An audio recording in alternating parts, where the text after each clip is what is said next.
बिस्मिल्लाहिर्रहमानिर्रहीम। अस्सलाम वालेकुम आईएसएसबी एस्पिरेंट्स।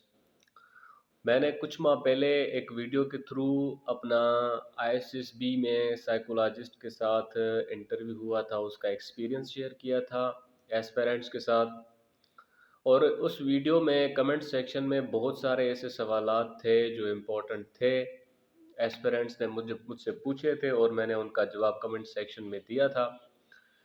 उसके साथ साथ 10 ऐसे क्वेश्चन थे जो कि मेरे हिसाब से बहुत ही इम्पोर्टेंट है कि वो क्लियर हो जाए इस पेरेंट्स को। तो वो 10 क्वेश्चंस मैंने नोट किए हुए हैं और उनको मैं कोशिश करूँगा कि अच्छे तरीके से एड्रेस करूँ आपके सामने। तो सबसे जो पहला क्वेश्चन कमेंट सेक्शन में वो इम्पोर्टेंट क्वेश्चन है जिसमें majority of aspirants remain confused, कि वो पहला जो सवाल है कि जो इंटरव्यू होता है, इंटरव्यू इंटरेक्शन होता है कैंडिडेट के साथ, उसमें लैंग्वेज कौन सी इस्तेमाल होती है, इंग्लिश होती है या उर्दू होती है। तो इस पर और दूसरा क्वेश्चन इसके साथ भी यही लिखा हुआ है कि अगर इंग्लिश बंदे की वीक हो तो क्या करें। अभी इसका जवाब बहुत ही आसान है। देखें, इंटरव्यू में दोनों लैंग्वेजेस का इस्तेमाल होता है, इंग्लिश का भी होता है और उर्दू का भी होता है। हालांकि आप अफसर भर्ती होने जा रहे हैं तो इंटरव्यूअर्स क्या करते हैं, इंग्लिश को ही तरजीह देते हैं। वो इंग्लिश में सवाल जवाब पूछते हैं, लेकिन फॉर एग्जांपल वो शुरुआत इस तरीके से करते हैं कि इंट्रोड्यूस योर सेल्फ। मतलब इंट्रोड्यूस योर सेल्फ का मतलब ये होता है कि आपने जो जवाब देना है वो इंग्लिश में ही देना है।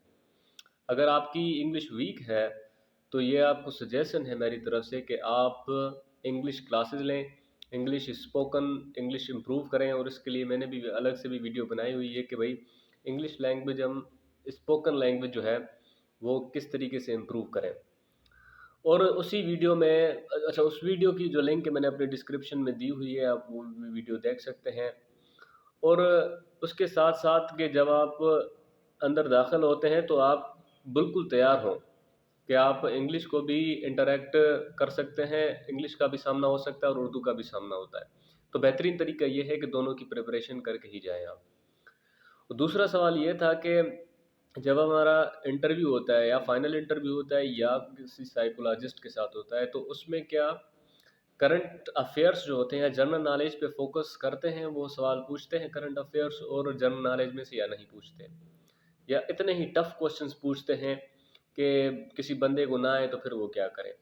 इसका एक सिंपल जवाब है कि कोई भी इंटरव्यू हो, चाहे आईएसएसबी का इंटरव्यू हो या कोई नॉर्मल जॉब के लिए इंटरव्यू हो, तो उसमें करंट अफेयर्स और जनरल नॉलेज का शमूल लाजमी होता है। वो आपसे टोकन क्वेश्चंस पूछ सकते हैं कि भाई फॉरेन मिनिस्टर पाकिस्तान का कौन सा है, या जनरल नॉलेज में से पूछ सकते हैं कि भाई ये पड़ोसी मुल्क ईरान का सदर कौन है। ठीक है, तो इस टोकन क्वेश्चंस के लिए मिसाल तौर के पूछ सकते हैं कि यूनाइटेड नेशनल जनरल असेंबली का जनरल सेक्रेटरी कौन है। ठीक है, तो इसी तरीके से टोकन क्वेश्चंस को आप प्रिपेयर करें, जैसे करेंसी से पूछ सकते हैं, कैपिटल से पूछ सकते हैं, कॉन्टिनेंट्स में कितने मुल्क हैं ये भी पूछ सकते हैं, सबसे बड़ा समंदर कौन है, सबसे बड़ा सहरा कौन से और कहाँ है ये भी पूछ सकते हैं, स्ट्रेट क्या है, स्ट्रीम क्या है, आइलैंड सबसे ज़्यादा कहाँ हैं। ऐसे टोकन क्वेश्चंस आपसे पूछ सकते हैं। तो you have to equip yourself with those raw material.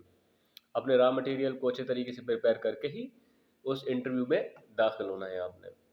और उसके साथ तीसरा क्वेश्चन है, क्या एजुकेशनल रिकॉर्ड जो है वो हमारा जो एजुकेशन में जो मार्क्स उठाते हैं, परसेंटेज उठाते हैं, क्या वो सिलेक्शन में काम आ सकती है। अच्छा, आईएसएसबी जो प्रोसेस होता है वो ओवरऑल प्रोसेस होता है। From A to Z your everything is judged, evaluated, and as per that deep evaluation your result is concluded. तो आपकी ए टू जीड, आपकी फिजिक, आपकी माइंड, आपकी स्ट्रेंथ, आपकी स्टेमिना सारी देखकर वो फिर ही फैसला करते हैं। तो एजुकेशनल रिकॉर्ड काफ़ी नहीं है। हाँ, 60% रिक्वायर्ड होता है कि आपकी 60% हो एफ ए और एफ एस सी में, तो फिर ही आप उसके लिए एलिजिबल होते हैं। ठीक है, अप्लाई करने के लिए एलिजिबल होते हैं। सिलेक्शन के लिए एलिजिबिलिटी एक बड़ा क्राइटेरिया है। अच्छा, दूसरा क्वेश्चन है, एक ग्रुप और बैच में कितने बंदे सिलेक्ट होते हैं। अभी ये तो डिपेंड करता है कि उस बैच या उस ग्रुप में कितने एलिजिबल बंदे हैं, physically, mentally, knowledge, with respect to knowledge, अच्छा, ये भी होता है बाज़ औक़ात कि किसी बैच या ग्रुप में कोई बंदा भी सिलेक्ट नहीं होता, क्योंकि जो आर्म्ड फोर्सेस की रिक्वायरमेंट्स होती हैं उस पर कोई उससे कोई मीट नहीं करता, इसी वजह से वो सारी बैच विदाउट सिलेक्शन के भी वापस की जाती है। तो आप ये बात ज़हन में रख लें कि अगर आप उसी स्टेमिना, उसी नॉलेज और उसी अपनी पर्सनैलिटी के साथ जा रहे हैं तो सिलेक्शन आपकी हो सकती है। अच्छा, नेक्स्ट क्वेश्चन है कि आईएसएसबी में कौन-कौन सी टेस्ट होती हैं? अभी ये तो बड़ा डिटेल्ड क्वेश्चन है, लेंथी क्वेश्चन है। इसके लिए मैंने एक अलग वीडियो बनाई हुई है कि फ्रॉम स्टार्ट टू एंडिंग कौन-कौन सी टेस्ट्स होती हैं, जो कि जिसकी लिंक भी मैंने दी हुई है नीचे, उसको उसको जाकर देखें, वो आपको सारा कुछ पता चल जाएगा कि क्या होता है from first day to the last day, from preliminary test till the last interview, क्या-क्या होता है वो मैंने सारा कुछ उधर पुट किया हुआ है। नेक्स्ट क्वेश्चन है, अगर साइकोलॉजी टेस्ट फेल हो जाए तो सिलेक्शन होगी? इसका भी बहुत सिंपल जवाब है। अगर आप ये तो वो बताते नहीं कि आप साइकोलॉजिस्ट टेस्ट में फेल हुए हो या आप किसी और फील्ड में आपने मतलब शॉर्ट साइटेडनेस का मुजाहरा किया है। मतलब क्या चीज़ है, कौन सी वजह है कि आपकी सिलेक्शन नहीं हुई है, ये भी एक सीक्रेट है। ठीक है, तो साइकोलॉजी तो एक इम्पॉर्टेंट रीढ़ की हड्डी की तरह होता है सारी एसएसबी सिलेक्शन के प्रोसेस में। अगर साइकोलॉजिस्ट टेस्ट फेल होते हैं तो obviously you have minimum chances for final selection. Psychology test में आपने 100% और अच्छे तरीके से आपने परफॉर्म करना है, वरना आपके जो है ना लीस्ट चांसेस होते हैं सिलेक्शन के। नेक्स्ट क्वेश्चन है कि सर कितने लोग होते हैं टेस्ट देने वाले, टेस्ट लेने वाले, जो टेस्ट लेते हैं? अभी देखें, ये मुख्तलिफ मराहिल होते हैं, प्रोसेस होते हैं, फेजेस होते हैं। जैसे प्रिलिमिनरी टेस्ट होता है वो अलग होता है, वो रिक्रूटमेंट सेंटर, भर्ती सेंटर पे होता है। और उसके बाद आईएसएसबी होता है जो कि कैंट के अंदर होता है, और उसके अंदर भी मल्टीपल टेस्ट होते हैं, 4 दिन में, हर दिन में अलग अलग टेस्ट होते हैं। उसके लिए जो मैंने पहले जिक्र किया कि मैंने वीडियो बनाई हुई है फुल इंट्रोडक्शन की, उसको देखें तो आपको इस टेस्ट का अंदाज़ा हो जाएगा। नेक्स्ट क्वेश्चन इज, क्या गेम खेलना एसएसबी सिलेक्शन में हेल्पफुल हो सकता है? गेमिंग भाई is the spirit of armed forces. Armed forces बंदे वही चाहती है जो भाग दौड़ की ज़िंदगी जिनको पसंद हो, जिनको एडवेंचर करना पसंद हो, जिनको भागना, जिनकी जिस्म की हरारत बिल्कुल हीटेड अप हो, तो गेम खेलना एक बड़ी मुसब्बत निशानी है आर्म्ड फोर्सेस में। आपको पता होगा कि सारी आर्म्ड फोर्सेस में फ़ुटबॉल की गेम बहुत ही मतलब मरगूब है। फ़ुटबॉल गेम खेलने पर तवज्जो दें, उसके रूल्स, उसको अच्छे तरीके से in good spirit and later उसको खेलने की कोशिश करें और समझने की कोशिश करें। अच्छा, लॉन्ग कोर्स और शॉर्ट कोर्स में क्या फ़र्क है?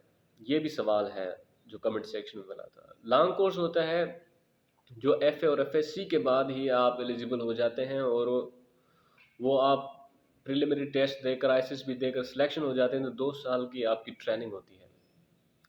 तो आप एज अ सेकंड लेफ्टिनेंट आप वहाँ पर भर्ती होते हैं। और शार्ट कोर्स होती है आपकी 16 ईयर्स एजुकेशन हो किसी भी डिसिप्लिन में, इंग्लिश में, साइकोलॉजी में, फिजिक्स में, केमिस्ट्री में, तो आप फिर for the post of captain you are eligible. तो वो डायरेक्ट, अच्छा फ़र्क ये होता है कि अभी क्योंकि कोरोना की वजह से आईएसएसबी का जो प्रोसेस है वो थोड़ा डाउन हो गया है, और डायरेक्ट शार्ट सर्विस कमीशन में आईएसएसबी कम ही ले रहे हैं। डायरेक्ट शार्ट सर्विस कमीशन में आईएसएसबी में सिर्फ पर्सनालिटी टेस्ट लेते हैं और उसके बाद फाइनल इंटरव्यू में के लिए आपको बुलाते हैं। तो ये फ़र्क होता है लॉन्ग कोर्स और शॉर्ट कोर्स में। क्या एसएसबी की प्रिपरेशन ज़रूरी है किसी भी सेंटर पे, इदारे पे? ये भी सवाल था। अभी देखें, मेरी तरफ से जो मैं समझता हूँ कि एसएसबी की प्रिपरेशन किसी भी एकेडमी में एक फजूल खर्चा है, वेस्ट ऑफ टाइम है। क्योंकि बंदे की जो नेचुरलनेस होती है वो उसको तबाह कर देती है। बंदा क्या है, बंदा ओरिजिनली क्या है, चाहता क्या है, करना क्या चाहता है, इस सारी चीज़ों को वो पीछे छोड़कर वो अपना ही मार्केटिंग के लिए बंदे को तराशने की कोशिश करते हैं, जो कि एक नेगेटिव पॉइंट है किसी भी स्टूडेंट के लिए। तो आप नेचुरली जो है वो एग्जिबिट करने की, डिस्प्ले करने की कोशिश करें, ठीक है। तो एकेडमी में अगर आप जाना चाहते हैं तो सिर्फ एजुकेशनल स्किल्स को शार्पन करने के लिए जाएं। आपकी पर्सनालिटी जैसे पहाड़ों में लावा बाहर आता है, ऐसे ही बाहर आ जाएगी किसी भी इदारे में जब साइकोलॉजिस्ट टेस्ट होती है। तो इसी तरीके से ये जो सवालात है बहुत इंपॉर्टेंट थे। आई होप कि जो मैंने बातें की आपको समझ आई होंगी और मालूमात मिली होगी आपको। और इसके साथ आपको पता होना चाहिए कि जो आईएसएसबी है वो it is a desire of all for destination of few. सबकी ख्वाहिश है, लेकिन हकीकत में ये मंजिल चंद लोगों की होती है। उन चंद लोगों में आने के लिए आपको भरपूर मेहनत करनी पड़ेगी और बहुत ही होशियारी से, दिमागी हाजिरी से आपको काम लेना पड़ेगा ताकि आप कामयाब हो जाएं। Thank you so much for watching this video. अगर आपने मेरे चैनल को सब्सक्राइब नहीं किया तो सब्सक्राइब कर दें और दोस्तों के साथ शेयर करें। Thank you so much for watching.